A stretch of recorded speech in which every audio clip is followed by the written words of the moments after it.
Hola, ¿qué tal, hermano y hermana en Cristo? Entonces, quedamos, bueno, esta es la segunda parte del video que subí sobre la confesión general y bueno, no terminé, se me cortó el video. Bueno, entonces comenté una vez que ya hayas tú, hecho tu examen de conciencia y al Padre, y hayas hecho una confesión, digámoslo así, espiritual a través de la oración al Padre, donde te hayas acordado de todas las veces que le fallaste al Señor. ¿Qué es lo que vas a hacer? Tienes que ir ante un padre en tu iglesia, ante un párroco, ante un sacerdote. ¿Por qué? Porque eso lo dice nuestro Señor Jesucristo, es decir, no nada más es una confesión espiritual con Él, tiene que ser ante un padre para que sea válido la expiación de tus pecados, el perdón, porque si no, no cuenta como perdón, no cuenta como confesión. Y tú me dirás, oye, pero ¿por qué hay que confesarnos ante un sacerdote pecador igual que tú? Como lo dije, todos somos pecadores. Aquel que diga que no tenga pecado es un mentiroso. Ellos también se confiesan, los sacerdotes también se confiesan ante otro padre para lo mismo, para que les expíen sus pecados. Ellos pecan menos que nosotros, ¿sí? Habrá algunos escándalos de algunos padres, eso lo sé, pero debemos de orar por ellos. Por eso decía, la oración es importante, el rosario, porque nadie reza por los padres, para que Satanás no nos tiente. Si nosotros nos tienta y somos pecadores, pues ellos también no están exentos, porque también son seres humanos. Y déjenme comentarles dos citas bíblicas de por qué nos tenemos que confesar ante un padre. No es porque yo te lo diga, no es porque el Papa Francisco lo diga, no es porque algún papa también decretó esto, no, esto viene en las Sagradas Escrituras y recordemos que la Biblia es palabra de Dios, no es palabra de hombre. Entonces vamos a mencionar Levítico capítulo 5, versículo 5. Dice, en todos estos casos, el que cometió el delito confesará primero su pecado. Luego, como sacrificio de reparación por el pecado cometido, llevará Yahvé una hembra, oveja o cabra, y el sacerdote hará la expiación por dicho pecado y persona.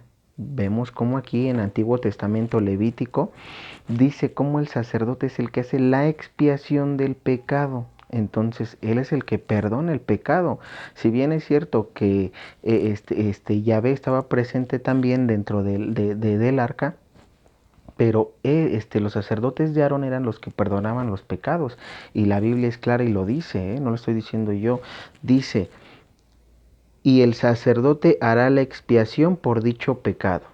¿No? Que quede claro, Levítico capítulo 5, versículo 5.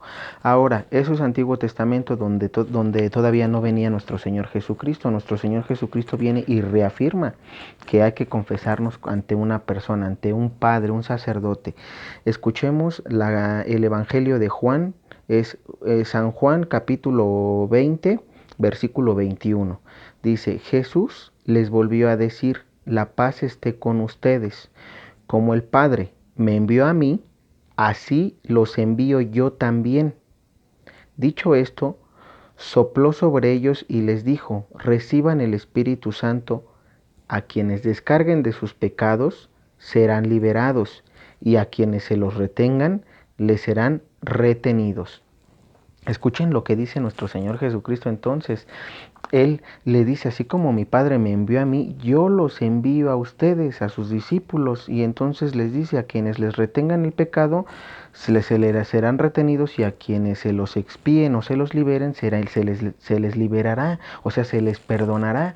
Entonces, vean cómo están las citas bíblicas, tanto en el Antiguo Testamento con Yahvé, el Padre Eterno, el Creador, y en el Nuevo Testamento con nuestro Señor Jesucristo, el Hijo del Padre Eterno, nuestro hermano, nuestro Salvador, nuestro Redentor. Entonces estamos viendo cómo nos están diciendo los dos que son un solo Dios, la Santísima Trinidad, ¿no? Que dicen, que nos dicen, confiésense ante una persona, porque los discípulos eran personas igual que tú y yo. Entonces por eso es importante ir al confesionario, ir y confesarse ante un padre. Una vez. Ahora, eso sí es importante porque muchos tienen esa pena de decir, híjole, pero es que a mí me da pena porque, ¿cómo le voy a decir al padre que cometí adulterio, que me fui con tal persona y que lo hice así, lo hice asado? No, tú a un padre no le puedes ser tampoco muy específico porque hay que tener en cuenta que no podemos pervertir a nuestros sacerdotes, ¿sí? Ellos tienen un voto de castidad y no podemos llenarles su valla con nuestras ofensas, nuestros pecados, perturbarlos. Simplemente cuando tú ya hiciste tu examen de conciencia, desde que estuviste pequeño y pecaste hasta que tuviste 20, 30 o 40 años, y a veces pasa de que te has confesado, pero ahorita que te comenté en qué pudiste fallarle, y si tú dijiste, híjole, yo no sabía que matar sentimientos de personas también se consideraba pecado, y ahora ya lo sabes. Si tú ya te confesaste, pero ese pecado no lo has confesado, confiésalo. Si tú por pensar que el agarrar el boleto del metro no era pecado porque era un boleto de 5 pesos y tu mamá y tu papá no te decían nada o tus hermanos y lo hiciste, confiésalo. Recordemos, no nos justifiquemos. Ahora, una vez que tú hiciste tu examen de conciencia, como te lo mencioné en el video, y ya sabes en los pecados que le fallaste, vete ante un sacerdote y simplemente cuando estés confesándote le vas a decir, Padre, no he amado a Dios sobre todas las cosas, he jurado en vano, no santifico las fiestas, he deshonrado a mi padre y a mi madre, he matado sentimientos de personas importantes para mí, o he matado, si por ejemplo has abortado o si has matado físicamente, he matado. No, simplemente se le dice he matado, no se le dice a cuántos ni cómo, ahorita te explico. He matado. Sexto, he cometido actos impuros, he robado, he mentido y he dado falso testimonio, he tenido pensamientos y deseos impuros y he deseado los bienes ajenos. Y como final puedes agregar, no he amado a mi prójimo como a mí mismo, ¿no? Entonces, sí, así se hace una confesión, ¿sí? Pero ¿por qué se le dice, esa es una buena confesión? Ahora, si el padre o el sacerdote te dice, oye hijo, ¿por qué has matado? ¿O por qué dices que mataste? Ya le podrás decir, padre, es que en algún momento yo maté físicamente o aborté o sentimientos de personas importantes, padre. El padre no te preguntará más, generalmente es nada más para darte una idea, no tienes que decirle, ay, es que padre, a los 5 años maté así, a los 7 años maté de esta manera y le cuentas tu anécdota y tu historia, no, porque tampoco es para eso la confesión, simplemente es si el padre tendrá alguna duda de tu pecado, ¿no? Oye hijo, ¿por qué cometiste adulterio? Y tú te le dirás, pues es que estoy casado y pues se me fue, ¿no? En un momento de coraje me fui con otra mujer, etcétera. Y ya el padre te expiará o no te expiará, como lo dijo nuestro Señor Jesucristo, te los perdonará o no, porque también hay que ver quiénes sí se pueden confesar y quiénes no. Si tú, por ejemplo, no estás casado, no puedes confesarte ni recibir la comunión. ¿Por qué? Porque para que puedas confesarte necesitas tener el sacramento del matrimonio. Si por ejemplo no estás bautizado ni tienes la comunión, pues tampoco puedes confesarte, porque todo lleva un orden, de eso te hablaré en otro video. Pero ahorita como tal es la confesión. Si tú puedes confesarte, confiésate y ya te dije cómo hacer una confesión general de vida. No pierdas tiempo, hazlo ahorita que todavía está. El padre Michel lo recomendó en el verano de 2020, no porque ahorita no sea válido, sino porque tiene sentido el hecho de que ahorita con el semáforo, pues iglesias se estén cerrando, no todas, quiero aclarar, que haya padres que con la pandemia a veces no estén confesando, etcétera, entonces se te va a hacer más difícil. Entonces, confiésate, es importante. ¿Por qué? Porque cuando venga el Pentecostés recuerda que el Señor va a ser tu juicio particular y esto que no es confesado lo vas a tener que entregar y vas a tener que entregarle cuentas en ese momento.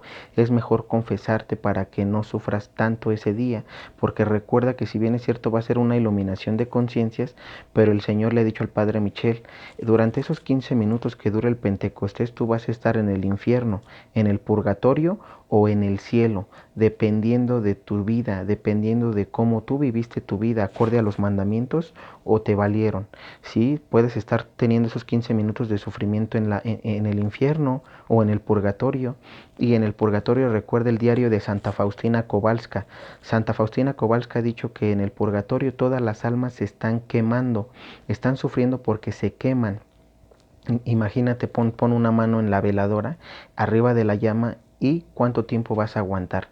Por eso nuestro Señor Jesucristo le dice a Enoc, un vidente, le dice, ¿estás seguro de que la gente, bueno, le dice, da un mensaje a la gente diciendo, ¿estás seguro de que vas a aguantar 15 minutos en ese lugar donde te toque? Porque recuerda algo, Nuestra Biblia y las Sagradas Escrituras también dicen, recuerda que 1000 años, nuestro Dios, el Padre Eterno, dice, recuerda que 1000 años tuyos son un día para mí. O sea, 1000 años nuestros para Dios solamente forman un día. Si tú haces la cuenta de los 15 minutos que durará el Pentecostés, son 10 años y medio. Por eso el Señor dice, ¿estás seguro que vas a aguantar 10 años y medio en el infierno? Porque tu alma es la que va a estar ahí, en el infierno, en el purgatorio, quemándose. En el purgatorio sales para ir al cielo, pero ¿estás seguro que vas a aguantar 10 años y medio? Ese tiempo, recuerda que tu tiempo no es el mío. Y entonces hay que tener, por eso es importante la confesión, ¿sí? Háganla, no pierdan tiempo. Y bueno, en otro video te hablaré de lo que hay que tener, porque también hay que ver quiénes sí pueden, quiénes no pueden, los sacramentos que son importantes y lo demás que son recomendaciones del Padre, pero para que tú sepas cómo te van a ayudar. Espero te haya ayudado. Si tienes alguna duda, déjamelo en los comentarios. Que Dios te bendiga, que te bendiga a ti, a tu familia y a tus seres queridos, al igual que nuestra Sagrada Familia de Nazaret le dé la bendición a ese hogar, para que tu familia esté unida y puedan rezar juntos.